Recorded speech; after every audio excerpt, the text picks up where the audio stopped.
Bismillahirrahmanirrahim. Assalamualaikum warahmatullahi wabarakatuh. Alhamdulillah, selamat berjumpa kembali dalam ruang pembelajaran fisika. Kali ini kita akan melanjutkan pembahasan kita mengenai gelombang. Yang akan kita bahas adalah gelombang berdiri. Jadi gelombang berdiri ini adalah merupakan hasil superposisi antara dua gelombang atau lebih. Nah, secara spesifik gelombang berdiri ini kita akan mengambil contoh untuk gelombang tali pada ujung tali bebas. Artinya apa? Katakanlah ada sebuah tali panjangnya L. Nah, di sini diberi cincin. Sedemikian sehingga jika tali ini digetarkan,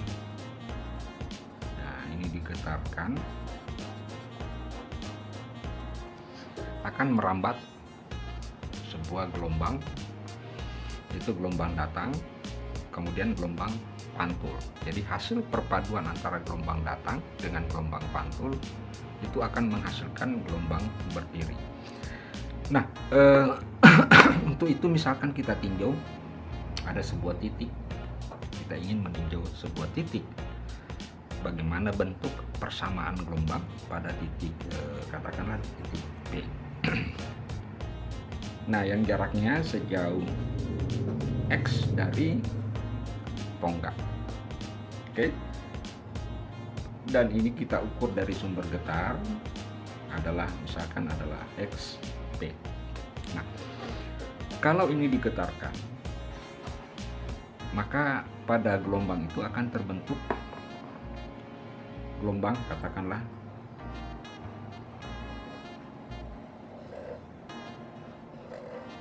cincinnya berada di naik ke atas. Maka kita bisa ketahui bahwa persamaan gelombang untuk gelombang datang di titik B nya dapat kita rumuskan seperti berikut ini.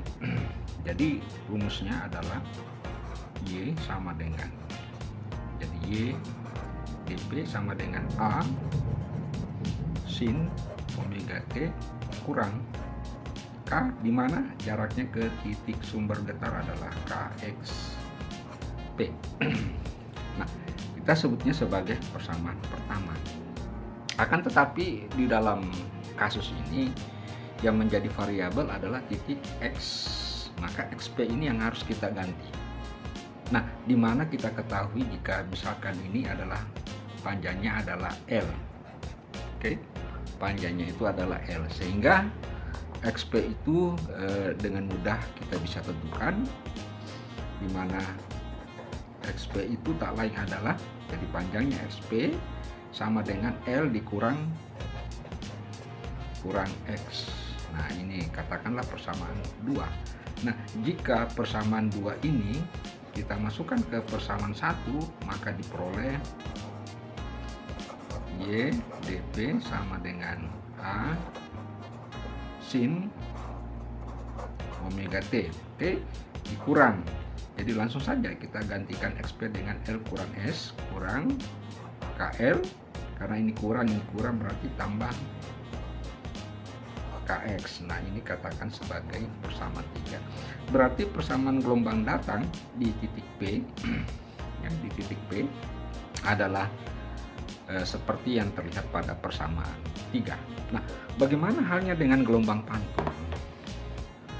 Jadi untuk gelombang pantul kita bisa lihat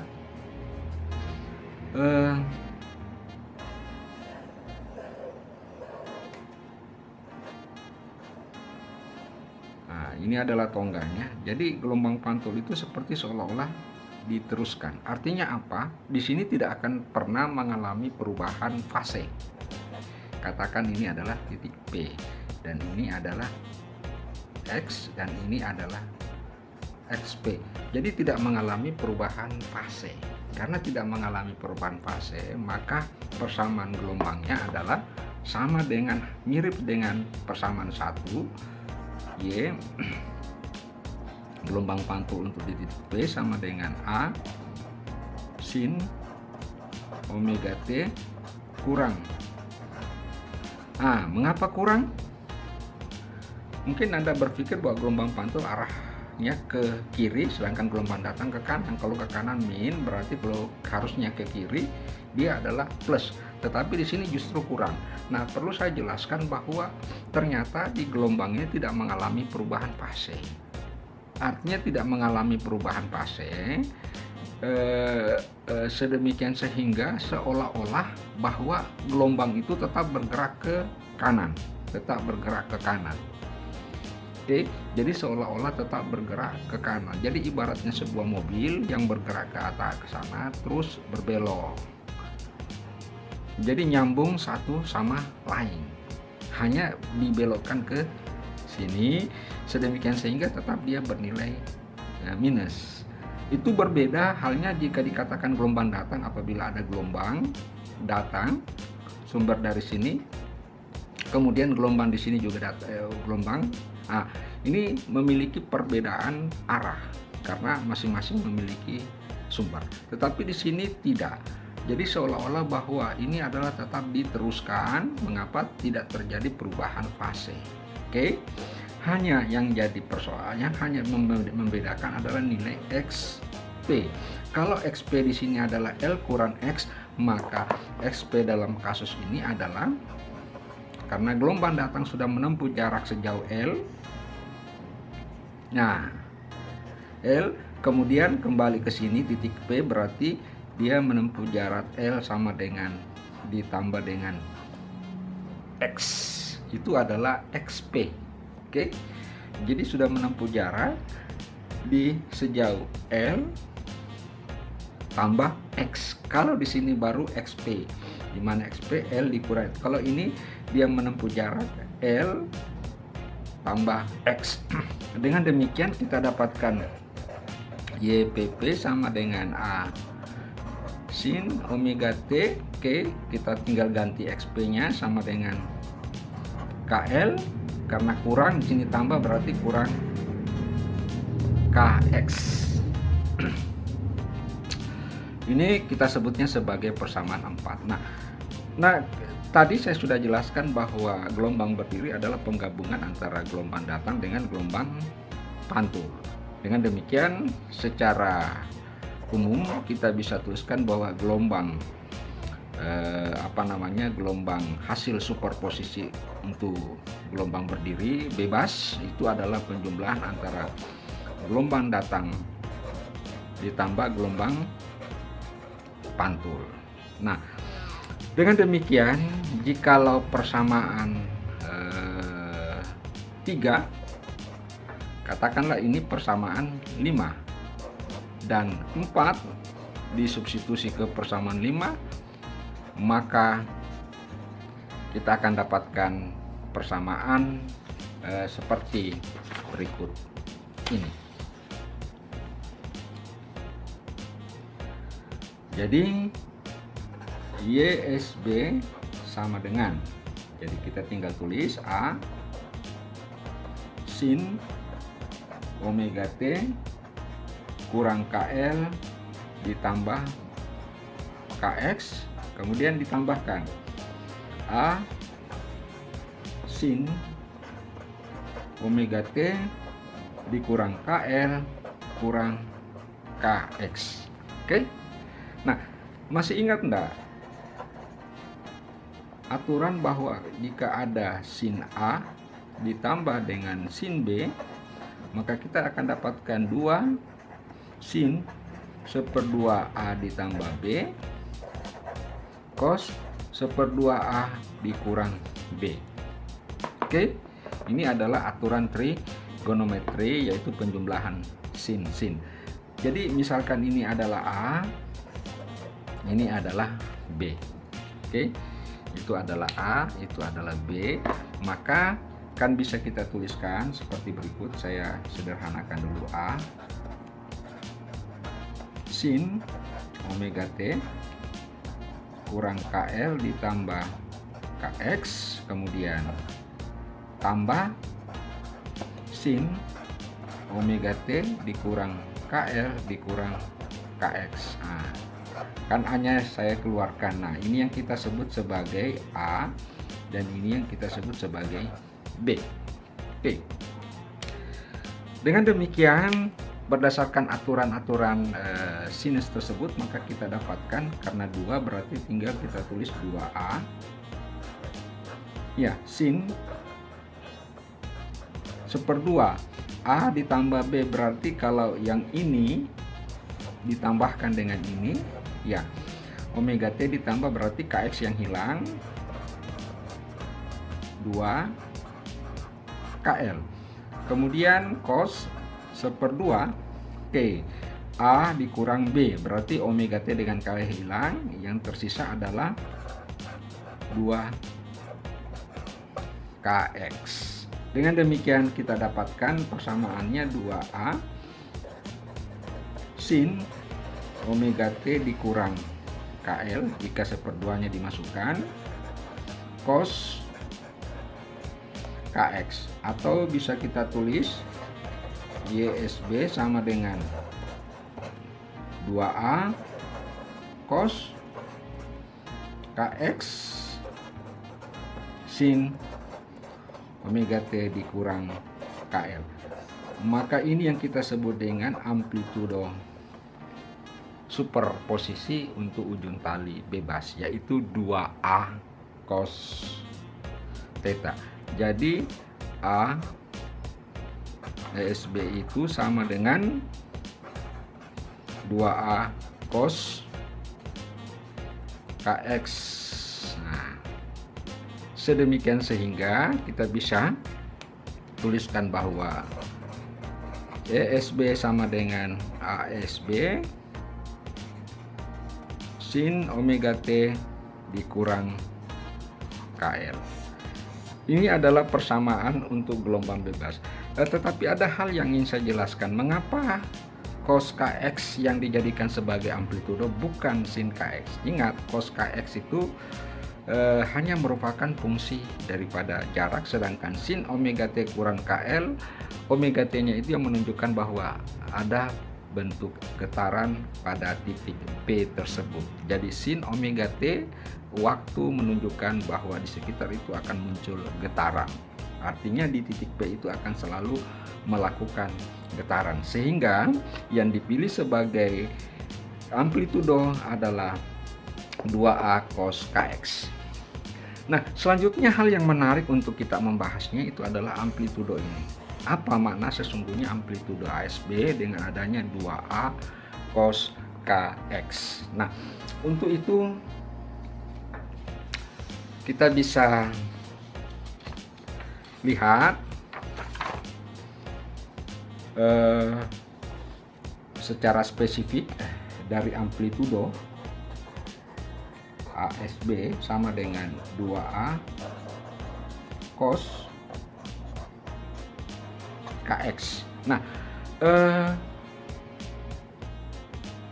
ASB akan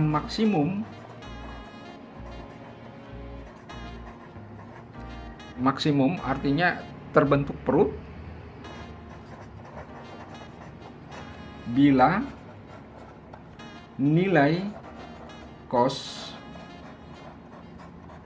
KX adalah plus minus 1, karena nilai cos KX itu bernilai plus minus. Jadi ASB itu akan maksimum atau perut, terbentuk perut apabila cos KX bernilai plus minus 1, artinya amplitudo telah mencapai maksimum. Nah, mana daripada cos KX ini bisa kita jabarkan seperti berikut, di mana kita ketahui bahwa cos KX plus minus 1 artinya apa? Cos berapa yang memiliki plus nilai plus 1, plus minus 1? Ya, tentu adalah cos 0, 1 cos pi, min 1 cos 2 pi, 1 cos 3 pi, min pi.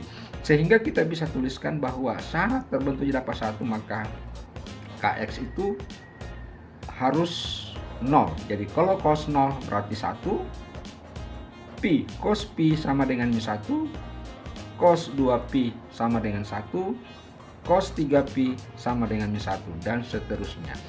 Sehingga dari pernyataan ini maka kelihatan ada sebuah pola deret barisan bilangan ya, sehingga secara umum dapat kita tuliskan Kx sama dengan N kali Pi, di mana N dimulai dari 0, 1, 2, dan seterusnya.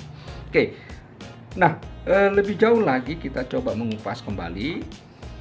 Kalau K-nya kita ganti dengan K-nya kita ganti dengan 2pi per lambda ya, kali X sama dengan N Pi, sehingga Pi-nya mati, maka kita dapatkan X sama dengan N kali 1/2 lambda, di mana N sekali lagi dimulai dari 0, 1, 2, dan seterusnya. Oke, N dimulai dari 0, 1, 2, dan seterusnya. Berarti X ini menunjukkan kedudukan atau posisi di mana amplitudo telah mencapai maksimum, atau dikatakan amplitudo terbentuk perut. Oke, ini syarat pertama. Nah, syarat berikutnya, ASB minimum atau terbentuk namanya simpul bila nilai cos Kx adalah 0, karena itu minimum, artinya terbentuk perut atau terbentuk simpul apabila cos Kx sama dengan 0. Nah, dengan demikian, dengan cara yang sama, cos berapa yang nilainya 0, maka kita dapatkan nilai 0 cos pi per 2 0, 3pi per 2 0, selanjutnya 5pi per 2 0, dan kelihatannya membentuk barisan bilangan ganjil. Dengan demikian kita dapat tuliskan bahwa Kx sama dengan 2N tambah 1 bisa Pi per 2. Oke, dimana N dimulai dari 0, 1, 2, dan seterusnya sesuai dengan yang perut. Nah, jika K-nya kita ganti dengan 2pi per lambda,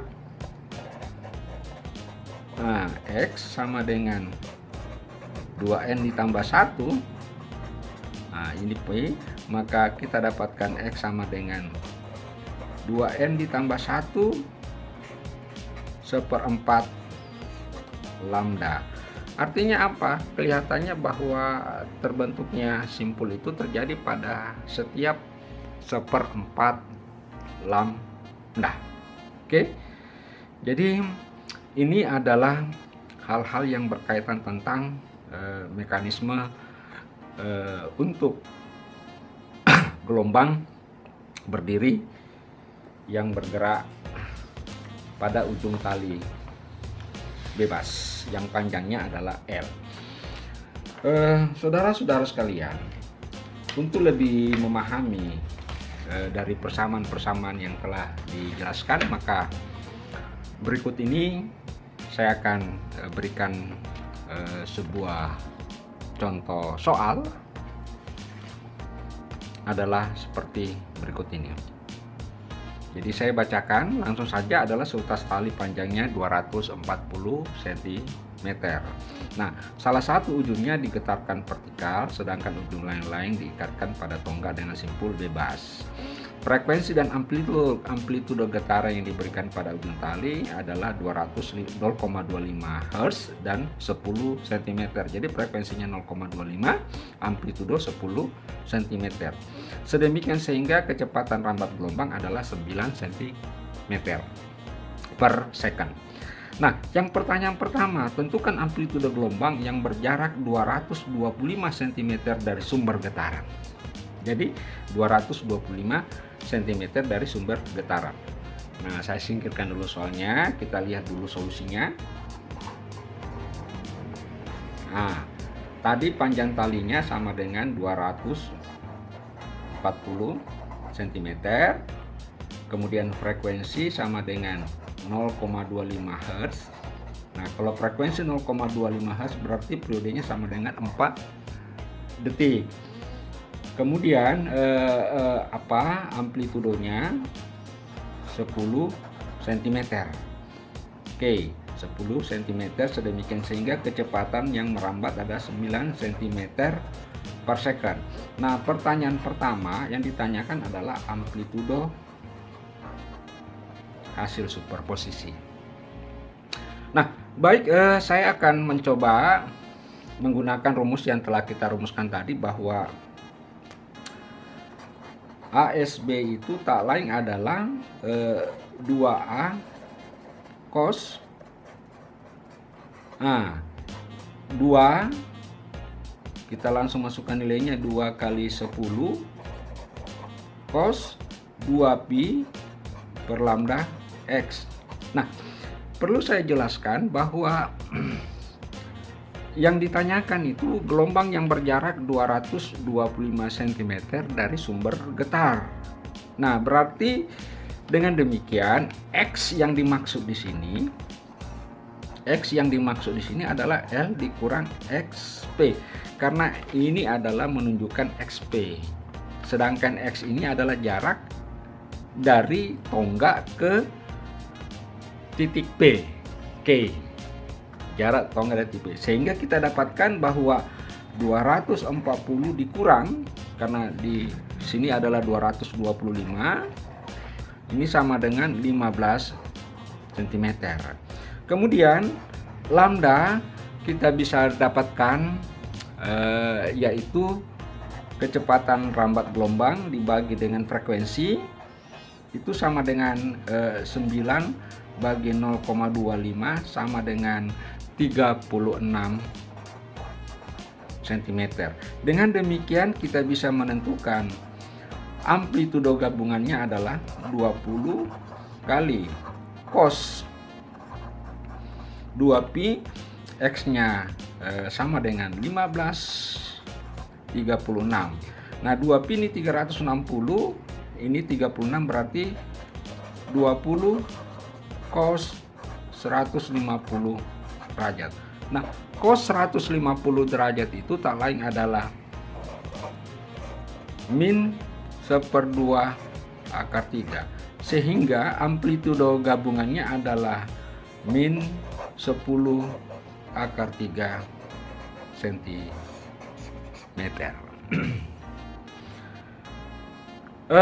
Kemudian yang bagian kedua yang ditanyakan adalah tentukan simpangan gelombang pada tempat tersebut setelah tali digetarkan selama 32 second. Nah, tentu untuk menyelesaikan ini, maka persamaan yang kita gunakan, jadi untuk menyelesaikan bagian B ini tadi, bagian 2, nomor 2, maka persamaan yang kita gunakan adalah Y sama dengan ASB, kemudian sin omega T dikurang KL. Oke, ASB-nya sin omega T. Nah, ASB itu sendiri tadi kita dapatkan berapa? ASB-nya itu adalah min 10 akar 3, kemudian sin 2pi T per T, ini K 2pi L per lambda. Nah, tadi di dalam soal itu yang ditanyakan adalah simpangan gelombang pada tempat tersebut setelah tali digetarkan selama 32 detik. Berarti 32 detik di sini. Dengan demikian kita dapatkan 10 akar 3 sin 2pi 32, periodenya tadi sama dengan berapa? Sama dengan 4 second. Jadi 4 second periodenya, 4 kurang 2pi, panjang talinya sama dengan berapa? 240. 240, panjang gelombangnya sama dengan berapa? 36 cm. Jadi 36 cm. Nah, jika ini kita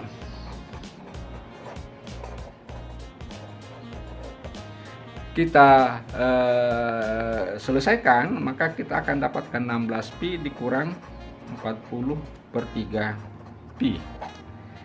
40/3pi, dan sehingga kita dapatkan ini adalah min 10 akar 3 sin. Diselesaikan ini lagi sama dengan 8/3pi. Nah, kalau kita tulis Y min 10 akar 3, terus ini 8/3, ini bisa kita tulis 4/3 kali 2pi. Min 10 akar 3, 4/3 itu sama dengan 1/3. Jadi sama dengan 2pi ditambah 1/3 kali 2pi. Jadi 1 tambah 2pi ini sama dengan 4/3pi. Nah, untuk hal yang di sini adalah 2pi, maka ini sama dengan sin 2/3pi. Oke? Dan sin 2/3pi itu adalah sin 120 derajat. Nah, kalau sin 120 derajat berarti hasil sin 120 derajat sama dengan positif 1/2 akar 3. Dengan demikian 3 ini adalah min 15 cm. Maka ini yang kita dapatkan bahwa simpangan gelombang berdiri pada jarak 225 cm dari pusat sumber getaran apabila telah digetarkan selama 32 detik adalah 15 cm. Demikianlah saudara-saudara sekalian penjelasan tentang gelombang stasioner khususnya pada ujung tali bebas. Semoga penjelasan ini memberikan manfaat yang sebesar-besarnya bagi saudara-saudara sekalian, dan nantikan selalu video-video pembelajaran saya. Sekian, Assalamualaikum warahmatullahi wabarakatuh.